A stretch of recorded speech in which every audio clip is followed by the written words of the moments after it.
Morning to all of you students. आइए हम आज बात करते हैं अध्याय 13 संविधान, शासन व्यवस्था और सामाजिक सरोकार। ठीक है, क्या है संविधान? इसके बारे में तो आप जानते हैं। संविधान यानी किसी भी देश को चलाने के लिए एक संविधान, एक नियम कानून का दस्तावेज है। ये ग्रंथ समझिए इसको।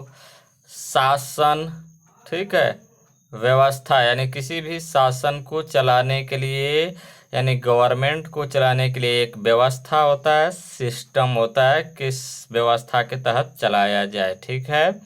और सामाजिक सरोकार यानी समाज के लिए, सरोकार माने एक समझौता के रूप में, तो सामाजिक सरोकार यानी समाज को लेते हुए, है ना।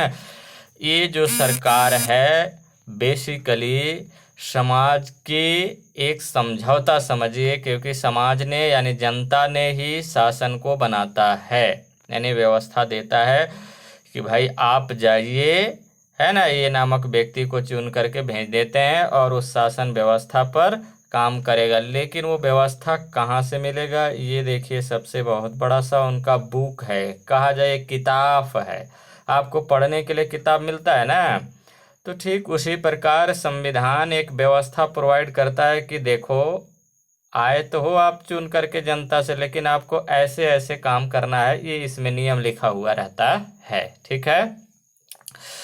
लेकिन बात यह है कि अगर समाज का, व्यक्तियों का डिमांड क्या है, उसे भी यहाँ पे साझा करना है, ताकि उसके आधार पर लोग, अगर कोई नियम कानून बनाना है या किसी समाज को विकास करना है, तो वहाँ की समाज की क्या ज़रूरत है, उस ज़रूरत के आधार पर वो नियम कानून शासन बनाता है। ठीक है। लेकिन किसके सहयोग से? इस संविधान, इस नियम कानून के सहयोग से। इसमें सारा चीज़ें दिया रहता है कि आप कैसे कैसे संविधान में नियम बनाएंगे, कानून बनाएंगे। ठीक है। तो यहाँ पे 3-4 शब्द हैं जो कि संविधान, शासन व्यवस्था, सामाजिक सरोकार। ठीक है। आइए जानते हैं, बहुत सहज और सरल चैप्टर है, कोई यहाँ पे क्रिटिकल कोई साइंस नहीं है। ठीक है, जो समझ में नहीं आएगा आपको, क्योंकि ये बहुत सहज सरल है। हर घर में भी एक संविधान है, समझो कि एक नियम तहत आप रहते हैं, खाते पीते हैं, उठते हैं, सोते हैं, है ना, पढ़ते हैं, लिखते हैं, सब सारी चीज़ें बना हुआ है। ठीक है। तो उसी प्रकार एक देश भी है, और उस देश को चलाने के लिए शासन व्यवस्था संविधान में लिखा हुआ है। ठीक है। आइए आगे।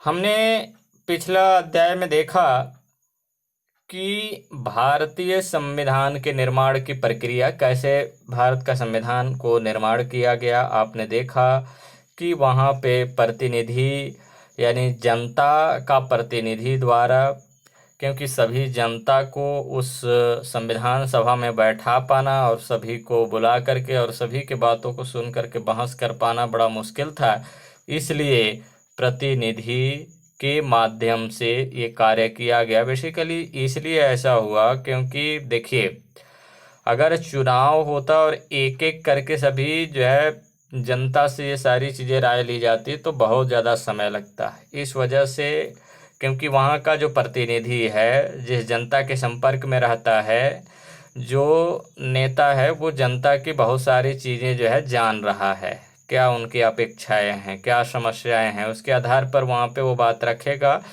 और उसको ध्यान में रखते हुए संविधान का निर्माण किया गया। ऐतिहासिक संदर्भ के बारे में पढ़ा है ना, पढ़े ना आप साथ में ही, क्योंकि सबसे पहले मोतीलाल नेहरू जी एक संविधान का नींव रखने का काम किया 1928 में। ठीक है, के बारे में पढ़ा। साथ ही संविधान सभा में हुए संविधान सभा का 3 बैठक हुआ, है ना, तो हुए वाद विवाद, और भारतीय संविधान की उद्देशिका कब जो है पेश किया गया था, तो अंतिम बैठक में। ठीक है, अंतिम बैठक में उद्देशिका को पेश किया गया था, है ना। दिए गए मूल्य व आदर्शों को समझने के लिए उसमें जो दिया गया, इसका मूल्य है, मूल्य कहने का मतलब है सामान खरीदने वाला मूल्य नहीं ना, उसका मान। ठीक है, वैल्यू। ठीक है। तो आदर्शों को यानी उसका आदर्श यानी आइडियल्स क्या है ना, उसको समझने की कोशिश की। इस अध्याय में हम संविधान के अंतर्गत राजनीतिक संस्थाओं की संरचना देखेंगे कि राजनीतिक संस्था क्या क्या है, इसकी संरचना, संविधान में होने वाले सामाजिक बदलाव, कैसे कैसे सामाजिक बदलाव होते हैं, इसके अवसर तथा संविधान के विकसित होते हुए यानी स्वरूप का अध्ययन करेंगे। ठीक है, इस तरह से इसमें समझने का प्रयास करेंगे। ठीक ना, चलिए आगे देखते हैं।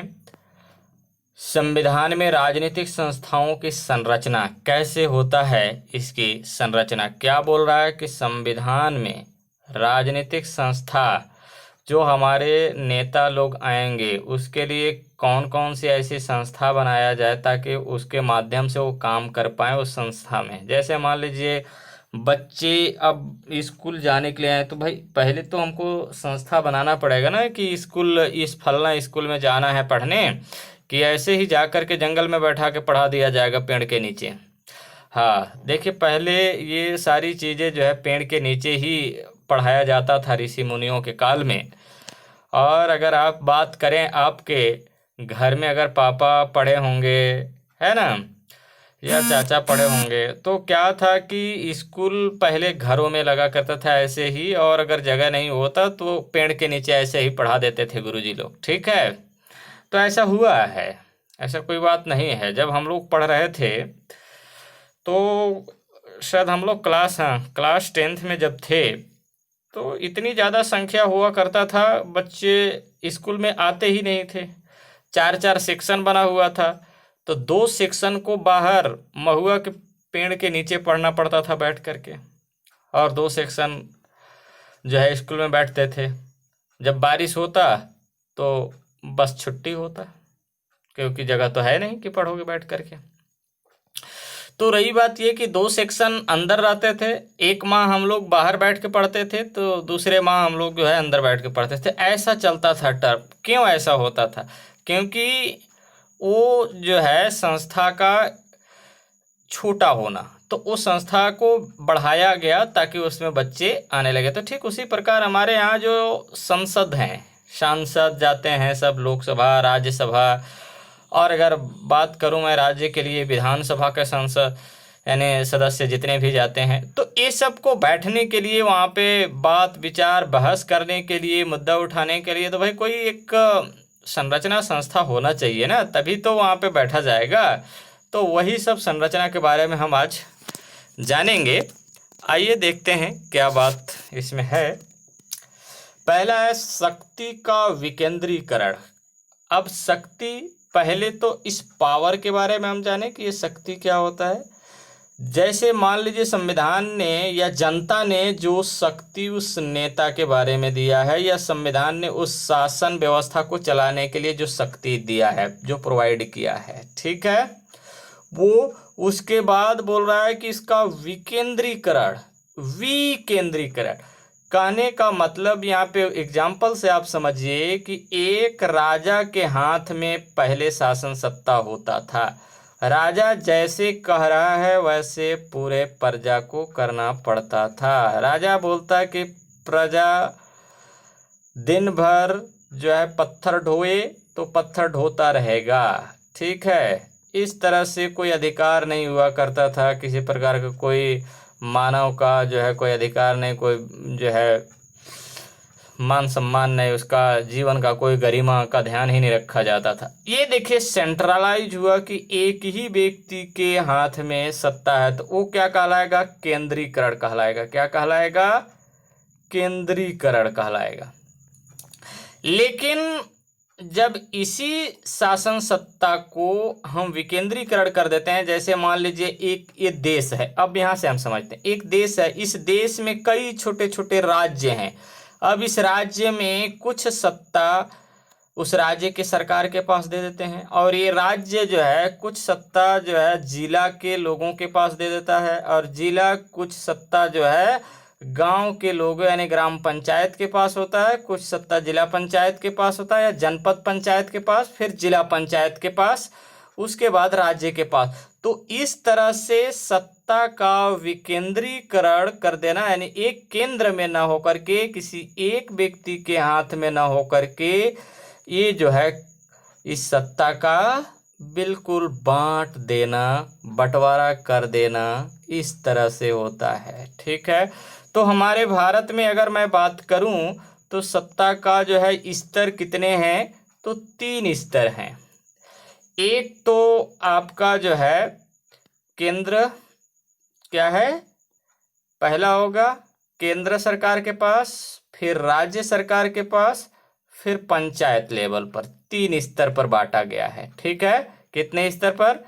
केंद्र सरकार के पास सत्ता होता है यानी शक्ति, उसके बाद राज्य सरकार के पास भी कुछ शक्ति, और राज्य सरकार से फिर पंचायत के पास भी कुछ शक्ति। तो इस तरह से एक पार्ट आपने देखा इस शासन व्यवस्था में। लेकिन यहाँ पे एक और आप मिलेगा पढ़ने को। अभी यहाँ पहले सुन लीजिए, उसके बाद उधर बिल्कुल एकदम सहज हो जाएगा। देखिए, अब यहाँ पे देखिए, ये आप जो है न्यायपालिका का नाम आपने सुना होगा, जो न्याय देता है, बिल्कुल सुप्रीम कोर्ट, हाई कोर्ट का नाम आपने सुना होगा, है ना।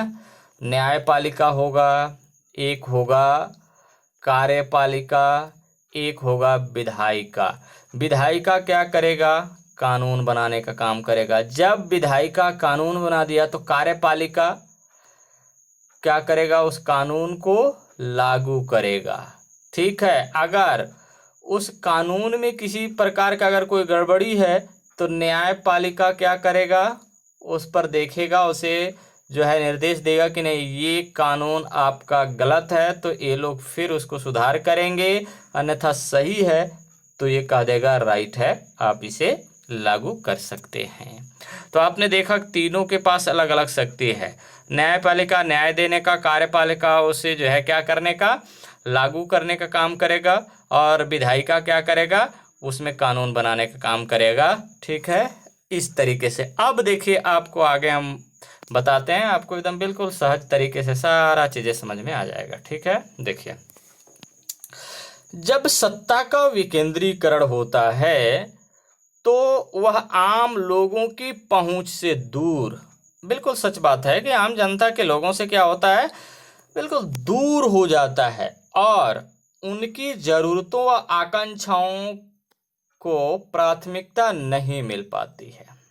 जब सत्ता का केंद्रीकरण होता है तब। ठीक है, क्योंकि देखिए, अगर एक ही प्रधानमंत्री के हाथ में सारा शक्ति हो तो जनता के पास तो दूर हो ही जाएगा।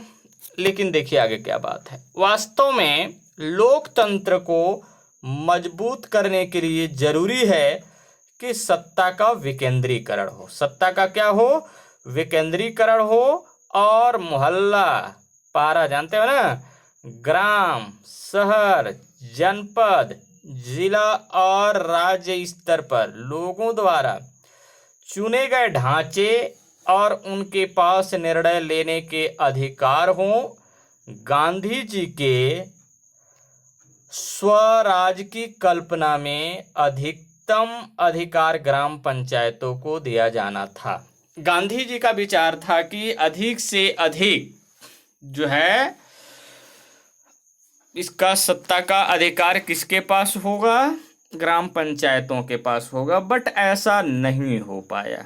ठीक है, देखिए क्या है, स्वतंत्र भारत का संविधान बनाते समय यह विवाद का मुद्दा बना रहा कि क्या भारत में प्रांतों के पास सारी प्रमुख शक्तियां हों और केंद्र के पास केवल रक्षा। क्या बोला कि स्वतंत्र भारत, जब भारत आज़ाद हो जाएगा तो आज़ाद भारत का संविधान बनाते समय यह विवाद का मुद्दा बना रहा, यानी डिस्प्यूट का बहुत बड़ा जो है मुद्दा बना रहा कि क्या भारत में प्रांतों के पास सारी प्रमुख शक्तियां हो और केंद्र के पास केवल क्या हो? केंद्र के पास केवल, अर्थात केंद्र सरकार के पास केवल क्या बोला जा रहा है? रक्षा, यानी जो सीमा पर जितने जो तैनात है ना, उस रक्षा से संबंधित विदेश नीति जैसे विषय हों सिर्फ। ठीक है, यह निर्णय लिया गया कि देश की एकता को सुदृढ़ करने के लिए तथा उसमें सामाजिक बदलाव लाने के लिए भारत में एक शक्तिशाली केंद्रीय शासन की जरूरत है। शक्तिशाली केंद्रीय शासन की जरूरत है, ऐसा निर्णय लिया गया। ठीक है। साथ यह भी तय किया गया कि प्रांतों के स्तर पर भी कई विषयों पर निर्णय लेने के अधिकार हों। दरअसल भारत को प्रांतों का समावेश या संघ माना गया। अतः देश में दो स्तर पर सत्ता का वितरण हुआ, संघीय या केंद्र स्तर पर तथा प्रांतीय स्तर पर। दोनों स्तर पर चुने गए प्रतिनिधियों को निर्णय का अधिकार दिया गया। 1992 में 73वें संविधान संशोधन द्वारा पंचायतों के स्तर पर यानी पंचायतों के स्तर पर तीसरे स्तर तक सत्ता का विकेंद्रीकरण किया गया। अभी हम लोग समझे थे ना, जैसे मान लीजिए पहले क्या रहा, सी यानी सेंट्रल यानी केंद्र सरकार यानी केंद्रीय सत्ता, एस यानी स्टेट और पी यानी पंचायती। तो पहले पंचायती व्यवस्था नहीं था, पहले केंद्र के पास शक्तियां थी और राज्य के पास शक्तियां थी। लेकिन ये 1992 दिख रहा है ना आपको, और कौन सा संविधान संशोधन, 73वें संविधान संशोधन करने का जो है अनुच्छेद हमारे संविधान में 368 दिया हुआ है। कितने? 368। अनुच्छेद 368 के माध्यम से हम संविधान में अनुच्छेद में जो है क्या कर सकते हैं, संविधान में संशोधन कर सकते हैं। ठीक है। तो पंचायती व्यवस्था जो दिया गया 1992 में दिया गया। पहले पंचायत के पास कोई शक्ति नहीं हुआ करता था, अर्थात पहले पंचायत में सरपंच सचिव ये सब नहीं हुआ करते थे। गांव के लोगों की समस्या को सुनने वाला जो होता था डायरेक्ट सरकार ही होता था, राज्य सरकार, और राज्य सरकार के बाद केंद्र सरकार हुआ करता था। लेकिन ये व्यवस्था कब लाया गया? 1992-93 में लाया गया। ठीक है। तो ये बात आपको समझ में आ गया होगा कि ये केंद्र सरकार की शक्तियाँ, फिर राज्य सरकार की शक्तियाँ और ग्राम पंचायत की शक्तियाँ। देखिए पंचायत में भी बहुत सारी व्यवस्थाएं आते हैं, है ना। तो यहाँ पे अब देखिए मैं एक छोटा सा एग्जांपल से बता देता हूँ आपको कि गांव के पंचायत में जैसे आपने नरेगा सुना होगा, जो कहा जाए महात्मा गांधी रोजगार गारंटी योजना, इसके माध्यम से गांव के लोगों को 100 दिन का रोजगार दिया जाता है। कितने दिन का रोजगार दिया जाता है? 100 दिन का रोजगार दिया जाता है। पूरे एक वर्ष में 100 दिन का रोजगार दिया जाता है। अगर मान लीजिए आप घर में ऐसे बैठे हुए हैं और कोई काम नहीं है, तो आप अपने सरपंच के पास आवेदन लगा सकते हैं कि मुझे काम चाहिए रोजगार गारंटी के तहत। तो उसमें रोजगार गारंटी बोल रहा है, तो साफ सी बात है कि उसमें आपको रोजगार दिया जाएगा, ये गारंटी है। तो सरपंच के पास आप आवेदन लगाएंगे, 15 दिन के अंदर आपको काम प्रोवाइड करेगा, अर्थात नहीं करता है तो वो आपको जो है 15 दिन के अंदर अगर नहीं देता है तो आपको वो, अगर मान लीजिए 200 रुपये के हिसाब से अगर डेली मिल रहा है, उसमें मिलता है अगर मजदूरी, तो वो 100 रुपये मजदूरी आपको जो है क्या करेगा, देगा। ठीक है। तो इस तरह से है उसमें, ठीक ना। तो ये भी दिया गया है ताकि लोग रोजगार कर सकें, मिल सके उनका। देखिए आइए अब हम देखते हैं आगे शक्ति विभाजन, आगे बात करते हैं। ठीक है। बोल रहा है शक्ति विभाजन में क्या, शक्ति विभाजन में बोल रहा है कि राज्य या शासन के पास जो शक्तियां हैं वे 3 प्रकार की होती हैं। 3 प्रकार की। कितने प्रकार की होती हैं? 3 प्रकार की होती है। पहला, कानून बनाने की, मैंने बताया था पहले आपको, विधायिका जो कानून बनाता है। एक, उसे लागू करने तथा उसके अनुसार न्याय करने की, उसे लागू करने वाला कार्यपालिका उसे न्याय करने वाला न्यायपालिका। ये तीन हो गए। किंतु ये तीनों शक्तियां एक ही संस्था या व्यक्ति में केंद्रित हो जाए तो वह निरंकुश शासक होता है, या कहा जाए तानाशाह शासक होता है। शक्ति विभाजन का अर्थ है इन शक्तियों को अलग करना और स्वतंत्र संस्थानों को सौंपना। ठीक है, जैसे कि आपने पिछली कक्षा में पढ़ा होगा लोकतांत्रिक क्रांतियों। बिल्कुल, आपने कक्षा 9th में भी ये लोकतंत्र के बारे में आपने पढ़ा है। ठीक है, तो लोकतांत्रिक क्रांतियों का एक मुख्य उद्देश्य शक्ति विभाजन था। क्या था? शक्ति विभाजन था। इस प्रकार आधुनिक सरकार के 3 अंग हैं। कितने अंग हैं? 3 अंग हैं।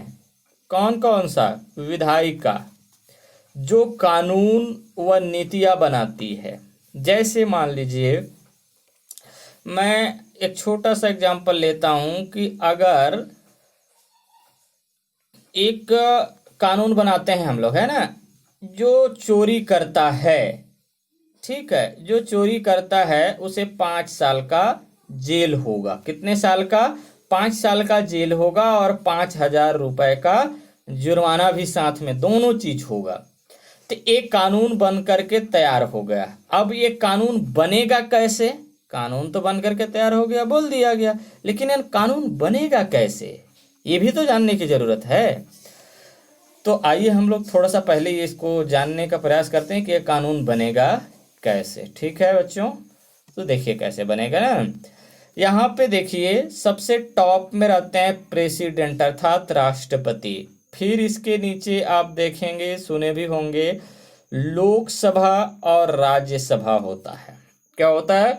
लोकसभा और राज्यसभा होता है, जो प्रतिनिधि सब बैठते हैं, सांसद होते हैं इसमें। लोकसभा जो डायरेक्ट जनता द्वारा चुन करके आता है, और राज्यसभा का जो सदस्य होते हैं वो जनता के द्वारा चुने गए प्रतिनिधियों द्वारा चुने हुए होते हैं। ठीक है, अब देखिए, मान लीजिए हम लोग लिए कि जो चोरी करता है उसके लिए 5 साल का जेल हो और 5,000 रुपए का जुर्माना हो, ये कानून बनाना है। तो पहले ये प्रपोजल तैयार होगा। अब इसको तैयार करने के बाद ये लोकसभा, मान लीजिए लोकसभा तैयार करता है, पेश किया पहले लोकसभा में अगर ये पारित हो जाता है, मान लीजिए लोकसभा में 500 लोग हैं, 500 में अगर लोग 250 यानी 260 लोग इसके ऊपर सहमत हो गए तो यहाँ से पारित हो गया। ठीक है, जब यहाँ लोकसभा में पारित हो गया तो जाएगा राज्यसभा में। कहाँ जाएगा? राज्यसभा में जाएगा। राज्यसभा में भी अगर पारित हो गया तो यहाँ से पारित होने के बाद ये डॉक्यूमेंट कहाँ जाएगा? राष्ट्रपति के पास जाएगा। कहाँ जाएगा? राष्ट्रपति के पास जाएगा। और राष्ट्रपति महोदय जी अगर इस पर साइन कर देते हैं तो ये कानून बन करके तैयार हो जाता है। और जैसे ही कानून बन के तैयार हो जाता है, उसके बाद कार्यपालिका क्या करेगा? उसे लागू कर देगा। बोलेगा अब कोई भी बाबू चोरी करेगा ना, आपका 5 साल का जेल हो जाएगा। ऐसा, ठीक है, इस तरह से कानून बनते हैं। समझ में आ गया होगा बात आपको। कार्यपालिका क्या करता है? जो उन्हें क्रियान्वित करती है, जो उसे प्रोसेस करती है आगे क्रियान्वित करने का, लागू करने का। तथा न्यायपालिका जो उनके अनुसार न्याय करती है। मान लीजिए अगर सही है तो ठीक है, अगर गलत है तो उस पर वो टिप्पणी कर सकता है। कानून, अगर मान लीजिए कोई व्यक्ति अगर किसी का संपत्ति हड़प लेता है तो वो जाकर के न्यायालय में दरखास्त कर देता है कि नहीं, हमारा संपत्ति ये ले लिया है फलना। ठीक है, तो न्याय देने का काम कौन करेगा? ये न्यायपालिका करेगा। ठीक है, इस तरह से ये न्याय देने का काम करता है। बात समझ गए आप? चलिए आगे बात करते हैं। शक्ति पृथक्करण। शक्ति पृथक्करण अर्थात शक्ति विभाजन। शक्ति विभाजन सिद्धांत के अनुसार कार्यपालिका, विधायिका, कार्यपालिका में जैसे मान लीजिए आप समझ गए ना, जैसे प्रधानमंत्री तो घोषणा करते हैं ना कि ये फलना कानून लागू हो गया। ठीक है, विधायिका जो कानून बनाता है, तथा न्यायपालिका जो न्याय देता है, न्यायपालिका से प्रत्येक अपने कार्य क्षेत्र में स्वतंत्र हैं। प्रत्येक अपने अपने कार्य क्षेत्र में, न्यायपालिका अपने कार्य क्षेत्र में स्वतंत्र है, विधायिका अपने कार्यपालिका कार्य में स्वतंत्र है, कार्यपालिका अपने कार्य करने के लिए स्वतंत्र है, इस तरह से। तथा उसे किसी अन्य पर नियंत्रण की शक्ति प्राप्त नहीं होती, लेकिन वास्तव में यह संभव नहीं होता, क्योंकि तीनों के काम एक दूसरे पर निर्भर हैं और उन्हें मिलकर चलना होता है। भारत में सीमित शक्ति पृथक्करण सिद्धांत को अपनाया गया है। यहाँ संसदीय लोकतंत्र है। कैसा लोकतंत्र है? संसदीय लोकतंत्र है, जहाँ न्यायपालिका की स्वतंत्रता तो पूर्ण है, न्यायपालिका की स्वतंत्रता तो पूर्ण है, पर विधायिका और कार्यपालिका एक दूसरे पर क्या है? निर्भर हैं। इस प्रणाली में कार्यपालिका मंत्रिपरिषद, कार्यपालिका में तो क्या होता है? मंत्रिपरिषद, और विधायिका संसद का ही अंग होती है। मंत्रिपरिषद के सदस्य संसद के, मंत्रिपरिषद के जो सदस्य हैं, ठीक है, मंत्रिपरिषद के सदस्य संसद के भी सदस्य होते हैं, ठीक है, और उसके प्रति जवाबदेह भी हैं। दूसरी ओर कार्यपालिका, जिसका अध्यक्ष राष्ट्रपति होता है, कार्यपालिका जो होता है उसका अध्यक्ष कौन होता है? राष्ट्रपति होता है। संसद के सत्रों को बुलाती है कौन? राष्ट्रपति। और अन्य तरीकों से भी विधायिका के कार्य क्षेत्र में हस्तक्षेप कर सकती है। यानी कार्यपालिका और विधायिका दोनों एक दूसरे के साथ गुथे हुए हैं, ठीक है। इस तरीके से जो है हमारा शक्ति का जो है विकेंद्रीकरण हुआ है, ठीक है। तो आज हम लोग यहीं तक रखते हैं, बाकी अगले दिन हम बात करेंगे संघीय विधायिका संसद, लेकिन इससे पहले कि आप एक दो क्वेश्चन का आंसर देंगे। अब देखिए यहाँ पे एक क्वेश्चन है, संसद में कानून किस प्रकार बनाया जाता है? ये संसद में किस प्रकार कानून बनाए जाते हैं, या संसद में कानून किस प्रकार बनाए जाते हैं, ये अभी मैं आपको प्रक्रिया बताया, आप उसके आधार पर लिख डालेंगे जो समझे हैं, ठीक है। हमारी संसद के दो सदनों के नाम क्या है वो भी मैं बताया हूँ, लोकसभा और राज्यसभा, ठीक है, ये दोनों को। उसके बाद तीसरा क्वेश्चन आपको देते हैं, शक्ति पृथक्करण से क्या तात्पर्य है, स्पष्ट कीजिए। अब आप बता पाएंगे कि ये शक्ति का कैसे कैसे बंटवारा किया गया है, ठीक है। तो चलिए आज हम लोग यहीं तक रखते हैं, बाकी अगले दिन हम और बात करेंगे, ठीक है। चलिए धन्यवाद।